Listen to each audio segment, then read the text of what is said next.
প্রত্যেক বাঙালির ঘরেই সন্ধ্যেবেলা একটা চায়ের পর্ব চলে। আচ্ছা, চায়ের পর্ব মিটে গেলে এরকম একটা রেস্টুরেন্ট স্টাইলের গ্রেভি চিকেন বল হলে কেমন হয় বলুন তো?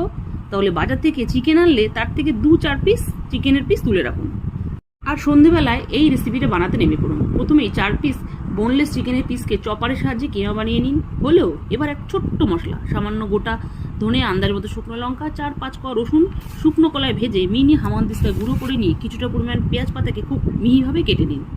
এবার চিকেনের কিমাগুলোর সাথে সামান্য কাঁচা ঝাল, রসুন, আদা, নুন দিয়ে ঘূর্ণি মিশিয়ে গুঁড়িয়ে নিন।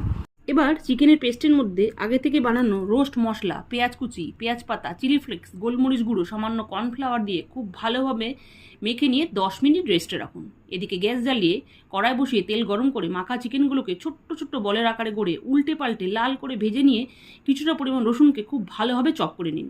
এবার একটা বাটির মধ্যে টমেটো সস, চিলি, সয়া 3 ধরনের সস নিয়ে চামচের সাহায্যে খুব ভালোভাবে মিশিয়ে নিন। এবার কড়াইতে কিছুটা পরিমাণ সাদা তেল দিয়ে তেল গরম হলে চপ করা রসুন আর চৌকো করে কাটা পেঁয়াজ দিয়ে নেড়েচেড়ে রসুনের কাঁচা গন্ধ চলে গেলে মিক্স করা সমস্ত সস দিয়ে নেড়েচেড়ে চিকেন বলগুলো দিয়ে আবারও নেড়েচেড়ে কিছুটা পরিমাণ জল দিয়ে নেড়েচেড়ে একটু গ্রেভি হলে গ্যাস বন্ধ করলে রেডি গ্রেভি চিকেন বল। এবার তো গার্নিশিংয়ের পালা। একটা প্লেটের মধ্যে চিকেন বলগুলো নিয়ে ওপর দিয়ে স্প্রিং অনিয়ন আর সামান্য সাদা তেল ছড়িয়ে চায়ের সাথে নিয়ে বসুন। বাস, একটা কাঁটা চামচ হাতে নিন, চিকেন বলের মধ্যে গাঁথুন আর টপ পাস করে মুখে চালান করুন। কি বলেছিলাম? রেস্টুরেন্টের মতো লাগছে তো?